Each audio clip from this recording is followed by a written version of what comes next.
Hello, friends. Welcome to the initiative of Daily Pointers. Under this, we will be covering in brief important headlines of the day from various sources like Press Information Bureau, The Hindu, Indian Express, and Mint. So, friends, let's discuss first topic of the day, that is pre-urban phase of the Harappan civilization.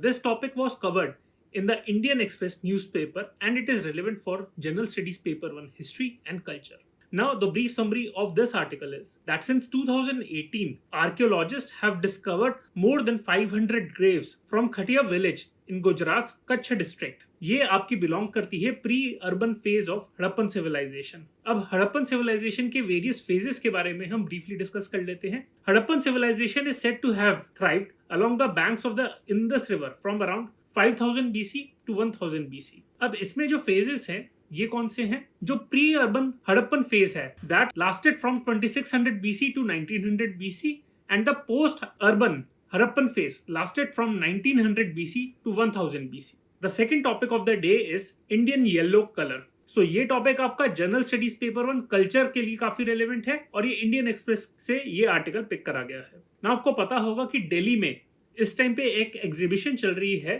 Van Gogh 360 degree exhibition, and this exhibition portrays the famous paintings of the famous Dutch painter Vincent van Gogh। और उस exhibition में एक famous painting है starry night, 1889 में उन्होंने paint करी थी ना। इस पेंटिंग में जो येलो कलर है उसे इंडियन येलो कलर कहा जाता है और ये जो कलर है इसकी खासियत ये है कि ये कलर काओ के यूरिन से बना था। इस कलर को स्पेसिफिकली प्रोड्यूस करने के लिए काउस को एक स्पेशल डाइट दी जाती थी of mango leaves and water which was occasionally mixed with turmeric to get a bright yellow color। और ये कलर इंडिया में 15th सेंचुरी में यूज करा जाता था in the traditional Mithila paintings of Bihar as well as the Pahari and Mughal miniatures in the 16th to 19th centuries। Now our next topic is forum for India Pacific islands corporation. ये Hindu newspaper के first page पे आया था and general studies paper 2 international relations के लिए relevant है। Now prime minister Modi ji, आपको पता होगा कि इस टाइम पे 3 नेशन टूर पे हैं। इस टाइम पे पहले वो गए थे Hiroshima to attend the G7 summit, फिर उसके बाद वो गए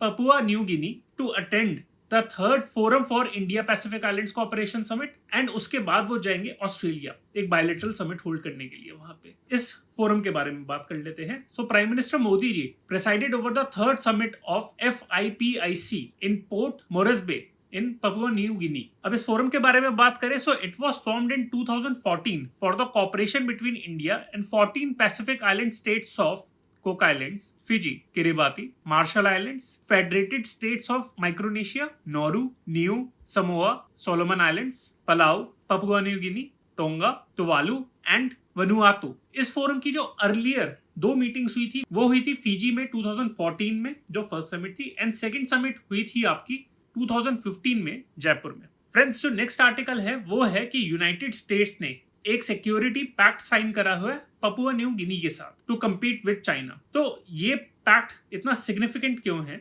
इस वजह से क्योंकि पपुआ न्यू गिनी आपकी पैसिफिक आइलैंड नेशंस में से सबसे ज्यादा पॉपुलस नेशन है आपका और ये नॉर्थ ऑस्ट्रेलिया के बहुत क्लोजली लोकेटेड है। इस कंट्री की अब हम ज्योग्राफी के बारे में डिस्कस कर लेते हैं। ये जो कंट्री है ओशनिया में लोकेटेड है and it comprises the eastern half of the island of New Guinea. New Guinea एक बहुत बड़ा आइलैंड है जिसको 2 पार्ट्स में डिवाइड करा गया है। एक हाफ है जो इसका वो इंडोनेशिया को बिलोंग करता है और जो दूसरा हाफ है वो पपुआ न्यू गिनी कंट्री है। इसकी कैपिटल जैसे मैंने पहले बताया है Port Moresby and it is one of the world's largest island country after Australia, Indonesia and Madagascar. It is located on the Pacific ring of fire and Torres Strait separates it with Australia. Next article है हमारा non sugar sweetness. ये topic आपका Mint newspaper में cover करा गया था and ये general studies paper 3 science and tech के लिए रेलेवेंट है। आपको पता होगा काफी दिन से न्यूज में आ रहा है कि WHO वर्ल्ड हेल्थ ऑर्गेनाइजेशन ने नॉन शुगर स्वीटनेस के यूज के अगेंस्ट में उन्होंने एक एडवाइजरी इशू करी है। अब ये है क्या? Non sugar sweetness are sugar substitutes made from chemicals that have little to no calories. Use करा जाता है इनको वेट लॉस के लिए बट WHO ने वार्न करा है कि इनका increased intake can lead to type 2 diabetes and cardiovascular diseases। India में अगर बात करें तो food safety and standards authority of India जो रेगुलेटरी बॉडी है it has allowed 5 artificial sweetness. These are aspartame, sucralose, neotame, saccharin sodium and ace sulfame potassium। Friends, जो next topic है हमारा वो है गेन्स 2023। ये प्रेस इन्फॉर्मेशन ब्यूरो में cover करा गया था और ये जनरल स्टडीज पेपर 3 के सिक्योरिटी पार्ट के लिए रेलेवेंट है, mainly prelims oriented. Now garden reach ship builders and engineers limited, जिसे हम GRSE कहते हैं, उसने एक इनिशिएटिव लॉन्च करा है गेन्स 2023। ये क्या है? ये एक स्टार्टअप चैलेंज है to develop innovative solutions in ship building. इसका फुल नेम है गेन्स 2023 का GRSE accelerated innovation nurturing scheme. अब GRSE के बारे में बात करें तो ये एक शिपयार्ड है जो कोलकाता में लोकेटेड है। It was founded in 1884 and it is under the administrative control of ministry of defence. ये एक category 1 mini Ratna public sector undertaking है। PSUs काफी टाइप की होती हैं, Maharatna, Navratna and mini Ratna. Mini Ratna में भी कैटेगरी 1 कैटेगरी 2 होती है, तो ये कैटेगरी 1 है आपकी। नेक्स्ट टॉपिक है आपका INS सिंधु रत्ना। ये टॉपिक आपका द हिंदू न्यूज़पेपर में आया था और general studies paper 3 security part के लिए रेलेवेंट है। ये INS सिंधु रत्ना जो है ये एक सबमरीन है और ये रशिया में गई हुई थी अभी वहां पे उसकी रिपेयरिंग के लिए। अब उसके बाद काफी दिनों के बाद ये इंडिया में वापस आई है, तो इस वजह से कवर करा गया है। अब INS सिंधु रत्ना है क्या? It is a Sindhu Ghosh class of diesel electric submarine. इसे किलो क्लास भी कहा जाता है। इस सिंधु घोष क्लास में और भी सबमरीन है, जैसे कि सिंधु घोष, सिंधु केसरी, सिंधु कीर्ति, सिंधु विजय और सिंधु राष्ट्र। नेक्स्ट टॉपिक है हमारा पंचकर्म संकल्प। ये टॉपिक आपका प्रेस इंफॉर्मेशन ब्यूरो में आया था और जनरल स्टडीज पेपर 3 इकोनॉमी में इंफ्रास्ट्रक्चर टॉपिक के लिए रेलेवेंट है, प्रीलिम्स के लिए मेनली। ये जो संकल्प है, ये जो इनिशिएटिव है, ये union minister of ports, shipping and waterways ने अनाउंस करा था। पंचकर्मा संकल्प यानी कि इसमें 5 मेजर अनाउंसमेंट्स हैं, जो हैं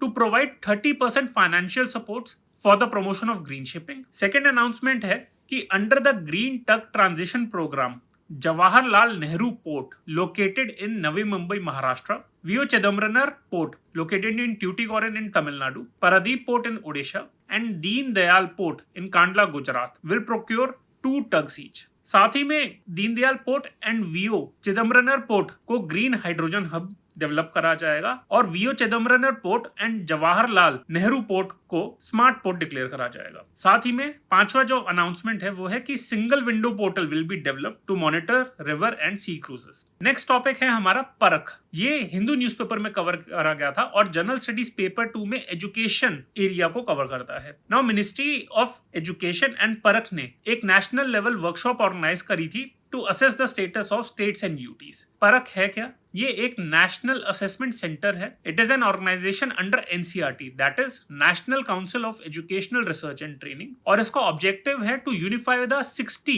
school examination boards operating in different states and UTs on a common platform under one umbrella. And आज का जो हमारा लास्ट टॉपिक है वो है educational awards. Union education ministry ने 2 अवार्ड्स को डिसकंटिन्यू करा गया है to rationalise the various awards instituted by centre. ये टॉपिक आपका द हिंदू न्यूज़पेपर में कवर करा गया था एंड जनरल स्टडीज पेपर 2 के लिए रेलेवेंट है, प्रीलिम्स के लिए। 2 अवार्ड्स जिन्हें डिसकंटिन्यू करा गया है वो है शिक्षा पुरस्कार, जिसे लॉन्च करा गया था 1992 में for encouraging original writing in Hindi in various fields of education such as psychology, sociology, history. इसके अंदर 5 अवार्ड्स दिए जाते थे वर्थ 1 लाख रुपए ईच। दूसरा अवार्ड जिसे डिसकंटिन्यू करा गया है वो है हिंदीतर भाषी हिंदी लेखक पुरस्कार, which was an award given to promote writings in Hindi by writers from non-Hindi speaking areas, और इसमें 50,000 रुपीज का कैश प्राइज मिलता था। सो फ्रेंड्स, ये थे आज के important headlines of the day. I hope आपको अच्छे लगे हों ये। To get more updates on current affairs, you can follow us on various social media platforms like